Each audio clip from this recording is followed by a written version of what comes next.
नमस्कार, मैं नीतीश रासनी और आज हम पढ़ाएंगे मनोविज्ञान।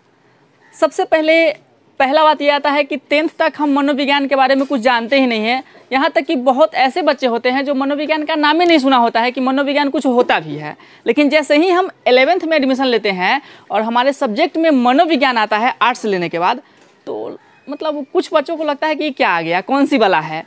और यही कारण है कि बहुत लोगों के माइंड में ये सेट हो जाता है कि मनोविज्ञान काफ़ी हार्ड सब्जेक्ट है, जबकि ऐसा है नहीं। आज हम मनोविज्ञान के बारे में चर्चा करेंगे और यह मनोविज्ञान का सबसे प्रथम क्लास है 12th मनोविज्ञान का। ठीक है, तो सबसे पहले हम जानते हैं मनोविज्ञान के बारे में कुछ मुख्य बातें, जैसे कि मनोविज्ञान पहले कोई विषय ही नहीं था।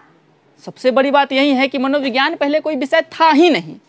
तो भाई था नहीं तो आया कहाँ से? ऐसे ही तो नहीं कि आसमान से टपक गया। तो मनोविज्ञान नहीं था, लेकिन दर्शन शास्त्र एक विषय है जिसका नाम आप सुने होंगे। दर्शन शास्त्र विषय में ही मनोविज्ञान के कुछ अंशों को पढ़ा जाता था। अब इस चीज़ से प्रभावित हो गए विलियम उंट नाम के एक दार्शनिक। दर्शन शास्त्र के मतलब बहुत प्रचलित लोग कह सकते हैं, या फिर दर्शन शास्त्र के विषय में काफ़ी आगे थे। तो ये जो है मनोवैज्ञानिक चीज़ों से काफ़ी मतलब ये हो गए, भावुक हो गए कि नहीं ये तो कुछ है, इसको कुछ अलग मतलब इसमें कुछ करना चाहिए। तो ये उस समय जर्मनी के लिप्जिग विश्वविद्यालय में थे और वहीं पे इन्होंने एक प्रयोगशाला खोला।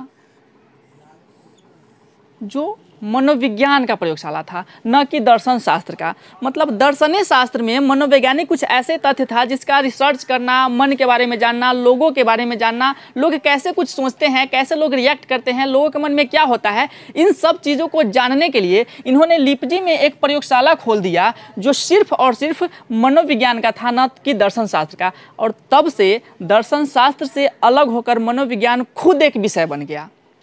ये बात है 1879 ईस्वी का। 1879 ईस्वी में विलियम उंट जी ने मनोविज्ञान का एक प्रयोगशाला खोलकर मनोविज्ञान का जनक बन गए, क्योंकि मनोविज्ञान को एक नया रूप दिया किसने? विलियम उंट ने। तो मनोविज्ञान का जनक कौन कहलाएगा? विलियम उंट ही कहलाएंगे।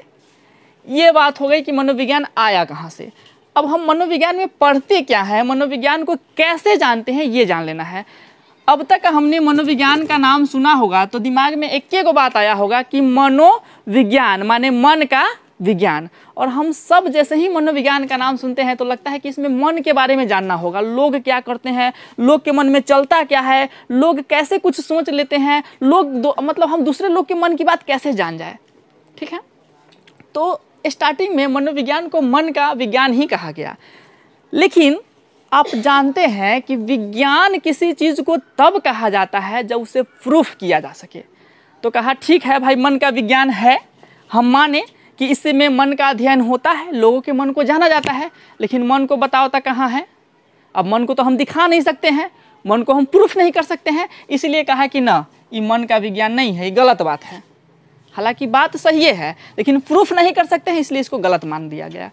अब क्या हुआ, कुछ लोगों ने कहा कि ना चलो तो मन का विज्ञान है तो आत्मा का विज्ञान है। आत्मा वह भूत प्रेत वाला आत्मा, हमारे अंदर एक आत्मा होता है ना। कहते कि हमारा आत्मा कर रहा है ना कि यहाँ जाते, हमारा आत्मा कर रहा है कि ओकरा से बतियाते, हमारा आत्मा कर रहा है कि ये खाते। तो ठीक है, हम सब जानते हैं कि हम सब के पास आत्मा होता है और इसी का अध्ययन करना मनोविज्ञान है। लेकिन फिर वह बात कि आत्मा को दिखाओ तो केने है। तो तुम कहोगे हम देखे हुए थे गाछी में एगो उजर साड़ी पहन के खड़ा थी आधा रात में। तो तुम ना देखे थे, तुम प्रूफ कर सकते हो कि सही में वहाँ पे कोई आत्मा था ही, या फिर आपके अंदर आपका एक आत्मा है जो कह रहा है कि हमको ये खाना चाहिए। तुम झूठ भी तो बोल सकते हो कि हमारा मन कर रहा है, मेरा आत्मा कर रहा है करने का। आत्मा को भी हमने प्रूफ नहीं कर सका, इसलिए इसको भी गलत कर दिया गया। क्योंकि किसी भी चीज़ को विज्ञान तब ना कहेंगे जब उसे प्रूफ कर लेंगे, प्रूफे नहीं करेंगे तो विज्ञान नहीं हुआ। बाद में कहा गया कि ना, मनोविज्ञान चेतना का विज्ञान है। अब चेतना का माने क्या होता है? एगो नया शब्द आ गया। तो चेतना माने कुछ नहीं होता है। चेतना माने जो हमारे मन में अभी है, अभी जो हम देख रहे हैं, जान रहे हैं, सुन रहे हैं, वही हमारा चेतना होता है, मतलब जागृत अवस्था। और कहा गया कि हम जो देखते हैं ना, जानते हैं, सुनते हैं, उसी से हम किसी चीज़ को मतलब व्यवहार में लाते हैं, या फिर इसी हिसाब से हमारा मन चलता है। तो बोले कि हाँ चलो ठीक है, जैसे कि हम सब हंसता है तो हम हंस लेते हैं, हम देखते हैं हंसते हुए तो हम भी हंस लेते हैं, देखते हैं 4 गो रो रहा है तो हमारा मुंह लटक जाता है, रोने जैसा मन करने लगता है। लेकिन फिर कहा कि अच्छा मान लो तू झूठ हो के तो हंस सकता है, प्रूफ कैसे करेगा कि तुम खुश है इसलिए हंस रहा है। कभी कभी लोग मतलब गम छुपाने के लिए भी मुस्कुराता रहता है, लगता है कि पास कोनो दुखे नहीं है। लो इसको भी काट दिया गया, कहना चेतना का विज्ञान भी नहीं है।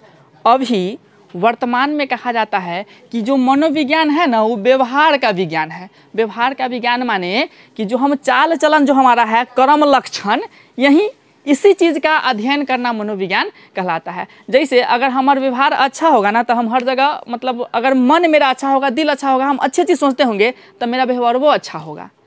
अगर मनवे में खोट होगा तो व्यवहार भी अच्छा नहीं होगा।